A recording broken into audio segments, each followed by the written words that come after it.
మనము ప్రస్తుతం మాట్లాడుతున్న ఈ రెడ్ ఫోర్ట్ బ్లాస్ట్ ఇది ఉంది చూసారా. ఇప్పుడు యుద్ధ నిపుణులు అలాగే విశ్లేషకులు పెద్ద స్థాయిలో మాట్లాడుతున్నారు. ఎందుకు అంటే భారత్ను ఒక విష వలయములో చిక్కుకొనేలా చెయ్యాలి. అంటే ఇది ఒక ఇంటర్నేషనల్ అజెండా అండి. ఇదేదో మనము భారత్ మన రాజధాని ఢిల్లీ ఇక్కడ ఉండే అల్ఫలా యూనివర్సిటీకి సంబంధించిన డాక్టర్లు అట్లా కాదండి. వీళ్ళు ఏం ఆలోచిస్తున్నారు అంటే చూడండి, మీరు డొనాల్డ్ ట్రంప్ యొక్క మైండ్ని అర్థం చేసుకోవాలి. అతను వచ్చిన తరువాతే మీకు ఇలాంటి సమస్యలు అనేవి స్టార్ట్ అయ్యాయి. మీరు గమనిస్తున్నారో లేదో, జో బైడెన్ ఉన్నప్పుడు మీకు రష్యా యుక్రెయిన్ యుద్ధము ఆ ప్లానింగ్ అనేది టోటల్గా వేరు. అది వాళ్ళు వ్యాపారంగా చూశారు. అదే మీరు ఇజ్రాయెల్ పాలస్తీనియా యుద్ధాన్ని మీరు చూశారు అనుకోండి, మీకు గ్రేటర్ ఇజ్రాయెల్ అనేది వీళ్ళ అజెండా. అంటే ఇజ్రాయెల్ ఇంత ఉన్న దేశం ఇంత పెద్దది అవ్వాలి, దానికి సరిగ్గా హమాస్ వాళ్ళు ఒక అవకాశం ఇచ్చారు. సో అవకాశం ఇచ్చినప్పుడు ఒక గ్రేట్ ఆపర్చునిటీగా మీకు బెంజమిన్ నెతన్యాహు చూశారు. దాన్ని బట్టి యుద్ధము అనేది అలా పోతూనే ఉంది. కానీ ఇప్పుడు మనం ఇండియా గురించి చూసాము అనుకోండి, మీకు ఇక్కడ ఆసియా ఖండములో మీకు ఆధిపత్య పోరు. ఆధిపత్యం అన్నప్పుడు ఏంటి, ఆటోమేటిక్గా అమెరికా నేను ఇక్కడ ఒక సుపీరియర్ కంట్రీ, సో ఈ ట్యాగును నేను పోగొట్టుకోలేను, సో భారత్ను ఆపాలి. ఇందులో భాగంగానే మీకు ఇలాగ అంటే ఇంతకుముందు మనం ఎప్పుడూ కూడా భారత్లో ఆత్మాహుతి దాడులు అనేది వినలేదండి. మీరు ఎప్పుడైనా విన్నారా? ఇండియాలో ఇలా సూసైడ్ బాంబింగ్ అనేది ఎప్పుడూ లేదు. మీకు ఎక్సెప్ట్ ఎల్టీటీఈ వాళ్ళు, దాను అనబడే మహిళ, వాళ్ళ ఫ్యామిలీకి జరిగిన దారుణాలు అంటే రాజీవ్ గాంధీ హయాంలో పీస్ కీపింగ్ ఫోర్సెస్ చేసిన ఈ అత్యాచారాలకు ప్రతీకారంగా సో అతన్ని హత్య చేయాలని ఆవిడ తనను తాను పేల్చుకుంది. కానీ ఈవిడ భారత్కు సంబంధించిన మహిళ కాదు, అవునా?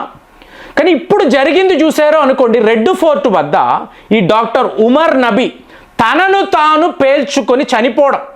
సో చనిపోవడము కాదు, ఒక సెల్ఫీ వీడియోలో రికార్డ్ చేస్తున్నారు. అతను ఏమంటున్నాడు, ఇలా మనం మన ప్రాణాలను విడిచిపెట్టడం అనేది తప్పు కాదు. సో ఇలాంటిది ఏమీ కాదు, మనము ఇలాగే ఆత్మాహుతి దాడులకు పాల్పడాలి. ఇందులో ఎటువంటి పాపము లేదు. ఇది మనము మన మతము కోసము చెయ్యాలి. ఒక డాక్టర్ చెప్తున్నాడు, నిన్ని నువ్వు పేల్చుకొని చనిపోవడము ఇది ఏ తప్పు లేదు అంటే దీన్ని ఎలా చూడాలి? సో దీని వెనుకంతా మీరు స్టోరీ నేను ఒక వీడియోలో చెప్పాను. 6,300 రూపాయలు ఇస్తే ఒక ఆత్మాహుతి దాడికి పాల్పడే తీవ్రవాది భారత్లోకి వస్తాడు, తనను తాను పేల్చుకొని చనిపోతాడు. ప్రపంచంలో ఎక్కడా మీరు ఇలాంటి వ్యవహారం చూడలేరు. ఇవాళ ఏమిటి ఇది? ఖతార్ అన్నాము, దోహా అన్నాము, CIA ఏజెంట్స్. సో వీళ్ళందరూ కూడా ఎలాగ మన మీద పగబట్టారు, మన మీద ఎలా కుట్ర పన్నుతున్నారు అంటే దీనికంతా మూలాలు డొనాల్డ్ ట్రంప్ యొక్క పాలసీ. సో ఒక నెల రోజుల క్రితం అతను ఏం మాట్లాడాడండి, మేము కూడా అణువస్త్రాలపై పరిశోధనలు చెయ్యబోతున్నాము. అంటే అమెరికా వాడు 1992లో లాస్ట్గా న్యూక్లియర్ పరీక్ష అనేది చేశాడు. సో ఇవాళ రష్యా వాళ్ళు చేస్తున్నారు కదా, మేము ఎందుకు చెయ్యకూడదు? చైనా వాళ్ళు, పాకిస్తాన్ వాళ్ళు సీక్రెట్గా చేస్తున్నారు కదా. ఇది పెద్ద వార్త అండి. ఎందుకు అంటే మీకు ఒకటి ఓపెన్గా అంటే మీకు భూమి కింద ఒక అణువస్త్రాన్ని పెట్టి మీరు దాన్ని పేల్చి పరిశోధనలు చేయడము, ఇంకా ఆటో సిమ్యులేషన్, వీళ్ళ ల్యాబుల్లో కూర్చొని పలానా అణువస్త్రం యొక్క పర్ఫార్మెన్స్ ఎలా ఉంటుంది వీళ్ళు చెక్ చేయగలరు. చైనా వాళ్ళు ఇప్పుడు ఆ పనిలో ఉన్నారు. చైనా వాళ్ళ సపోర్టుతో పాకిస్తాన్ కూడా ఇది చేస్తుంది. ఇది నిజమా అంటే అమెరికా వాళ్ళే ఈ పనులు చేస్తున్నారంట. పాకిస్తాన్తో కలిసి అమెరికా వాళ్ళే ఇలాంటి పరిశోధనలు. ఎందుకు? పాకిస్తాన్ అనబడే దేశము ప్రస్తుతం ఎలాంటి సిచ్యువేషన్లో ఉందో అర్థం చేసుకుంటే వాళ్ళు వెళ్ళి అమెరికా యొక్క సహాయం కాదు, లిటరల్గా ఏడుస్తున్నారు. మీరు మమ్మల్ని కాపాడాలి మహాప్రభో, ఏం జరిగినా మీకు ఏం కావాలన్నా మేము ఇస్తాము, మా పాకిస్తాన్ని భారత్ నుంచి కాపాడండి. ఏంటండి ప్రాబ్లం అంటే ఒకవైపు బలూచిస్తాన్, ప్రతిరోజు ఎక్కడ పడితే అక్కడ పాకిస్తాన్ సైన్యంపై దాడులు. కొన్ని నగరాలైతే బలూచ్ లిబరేషన్ ఆర్మీ చేతుల్లో ఉన్నాయి. ఇంకా ఓపెన్గా ఎవరు మాట్లాడడం లేదు, ఇది వాస్తవం. ఇంకొక వైపు ఖైబర్ పాఖ్తుంఖ్వా ఇప్పుడు ఇమ్రాన్ ఖాన్ గారికి ఏమైనా అయితే ఆల్రెడీ ఆయన చనిపోయాడనే వార్తలు వస్తున్నాయి. ఇక ఖైబర్ పాఖ్తున్ఖ్వా అని మీరు ఎవరూ కూడా తాలిబాన్ నుంచి వేరు చేయలేరు. పస్తూన్ యువకులు విడిచిపెట్టరు. ఇక ఇటువైపు చూశారు అనుకోండి సింధు దేశ్, ఇంకొక వైపు పాకిస్తాన్ ఆక్రమిత కాశ్మీర్, గిల్గిట్ బల్టిస్తాన్, ఇన్ని వైపులా కూడా అంటే ఏదో ఒక రోజు పాకిస్తాన్ సడన్గా కొలాప్స్ అయిపోతుంది. సో వీళ్ళను కాపాడాలి అంటే అమెరికా మాత్రమే ఈ పని చెయ్యగలరు. ఎందుకు? డొనాల్డ్ ట్రంప్కి పర్సనల్గా వీళ్ళతో వ్యాపారం ఉంది కాబట్టే పాకిస్తాన్ని ఏదో ఒక రకంగా కాపాడుకోవాలి అని చెప్పి ట్రంప్ భావిస్తాడు. కానీ అతనికి ఇవ్వబడిన టైం ఏంటి? ఇంకొక 3 years అంతే. అంతలోనే అతను ఈ పని చెయ్యాలి అంటే టోటల్గా పాకిస్తాన్ యొక్క డిజాస్టరస్ పర్ఫార్మెన్స్, మీకు వ్యాపారాలు లేవు, ఉద్యోగాలు లేవు, మీకు ఎటువంటి ఎక్స్పోర్ట్స్ లేదు, టోటల్ దేశమే తీవ్రవాదాన్ని నమ్ముకొని బతుకుతుంది. అలాంటి దేశాన్ని అమెరికా మాత్రమే కాపాడగలదు కదా. సో ఇప్పుడు ఈ పరిస్థితుల్లో టోటల్గా డైవర్ట్ చేయాలి అంటే, పాకిస్తాన్ యొక్క పాపాన్నంతా కూడా కడిగి పడేయాలి అంటే అమెరికా CIA ఇచ్చే ఒకే సలహా భారత్పై యుద్ధము ప్రకటించు. అంటే మన భారత్ కాశ్మీర్ని చూపిస్తే ప్రజలు తమ కష్టాలు మర్చిపోతారండి. అసీం మునీర్ యొక్క ఈ దొంగ బుద్ధి అంతా, ఈ కుట్ర అంతా కూడా కవరప్ అయిపోతుంది. కాబట్టి వాళ్ళు ఏం చేస్తారు? పదే భారత్ను టార్గెట్ చేస్తారు. ఇవాళ ఢిల్లీ బ్లాస్ట్లో జరుగుతున్నది కూడా అదే. వాళ్ళు ఓపెన్గా పాకిస్తాన్ నుంచే, అంటే వాళ్ళ హ్యాండిలర్స్ అంతా మీకు పాకిస్తాన్ నుంచే ఉన్నారు.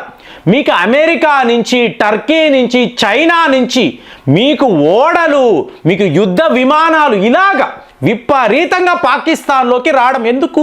వీళ్ళ మెయిన్ టార్గెట్ భారత్ను డీస్టెబిలైజ్ చేయాలి. మీరు మతపరంగా చూడండి, ఆర్థిక వ్యవస్థ చూడండి, అలాగే ఆయుధాలు అనండి, డిఫెన్స్ టెక్నాలజీ చూడండి, ఎక్కడ చూసినా కూడా భారత్ యొక్క పొజిషన్ ఫార్ సుపీరియర్. అది పాకిస్తాన్ అనొచ్చు, టర్కీ అనొచ్చు, ఇంకా ఆపరేషన్ సింధూర్లో అయితే చైనా, అమెరికా కూడా చూశారు. సో వీళ్ళ వద్ద ఉండే ఆయుధాల ముందు మనం నిలబడలేము. అమెరికా కూడా భారత్తో ఇవాళ యుద్ధము ప్రకటించలేరు. అలాంటి మీకు ఈ వెపన్స్ అనేవి రష్యా వాళ్ళు, ఫ్రాన్స్ వాళ్ళు వీళ్ళు ఇచ్చి సొంత DRDO మీకు ఎక్స్ట్రాడినరీ వెపన్స్ను వీళ్ళు తయారు చేసుకున్నారు. కాబట్టి పాకిస్తాన్ పెను ప్రమాదంలో ఉంది. దానిని కాపాడాలి అంటే ముందు మోదీ ఉండకూడదు. భారత్లో మీకు కాంగ్రెస్ పాలన ఉంటే ఢిల్లీలో మీకు CIA వాళ్ళే ఉంటారు. క్లియర్ కదండి? వాళ్ళే పరిపాలన అనేది చేస్తారు. అలాగే మీకు పాకిస్తాన్కి సపోర్ట్గా భారత్ అంతా కూడా జమ్మూ అండ్ కాశ్మీర్ అనండి, అలాగే ఎన్నో ప్రాంతాలు ఇక్కడంతా కూడా ఏమిటి, మనదే పరిపాలన అనుకునే ఒక వర్గం. సో వీళ్ళందరూ యాక్టివేట్ అయిపోతారు. బంగ్లాదేశ్లో తీవ్రవాదులు పెరుగుతారు. ఇలా చూశారనుకోండి, మీకు మోదీ లేకపోతే యావత్ భారత్ కూడా తమ కంట్రోల్లోకి వస్తుందని కల కాదు, రావాలి. దానికోసం మనం ఈ ప్రయత్నాలు చెయ్యాలి. ఇది డూ ఆర్ డై అనబడే సిట్యువేషన్ అని చెప్పి అమెరికా నుంచి పాకిస్తాన్, బంగ్లాదేశ్, చైనా వీళ్ళందరూ కూడా కోరుకుంటున్నారు. ఈ అజెండాతోనే ఇవాళ వీళ్ళు ఇలాగ ఢిల్లీ బ్లాస్ట్లో మొదలు పెట్టారు. ఇదైతే ఆగదు. యావత్ భారత్లో ఇలాంటి ఒక సిట్యువేషన్ని క్రియేట్ చేసి పెద్ద లెవెల్లో పేలుళ్ళు చేసి, లేదు వీళ్ళు సరిగ్గా పరిపాలన చేయలేకపోతున్నారు కాబట్టి మనకున్న ఆప్షన్ అమెరికా పాలనే. అమెరికా వాళ్ళు వచ్చి భారత్ను పరిపాలిస్తేనే ఈ దేశము బాగుపడుతుంది. ఇది వీళ్ళ అజెండా. అమెరికా వైపు నుంచి పెద్ద లెవెల్ ప్రణాళిక వచ్చిందండి, కానీ వాళ్ళు చేయలేకపోయారు. కాబట్టి ఇప్పుడైనా మేలుకొని మనం ఈ పని చేస్తే మన పాలనే ఇక్కడ ఉంటుంది అని చెప్పి వీళ్ళు ఇలాగా ఢిల్లీ బ్లాస్ట్ వెనక ఇంత పెద్ద కాన్స్పిరెన్సీ ఉందంటే యావత్ భారత్ని ఇవాళ మనం హై అలర్ట్లో చూస్తున్నాం.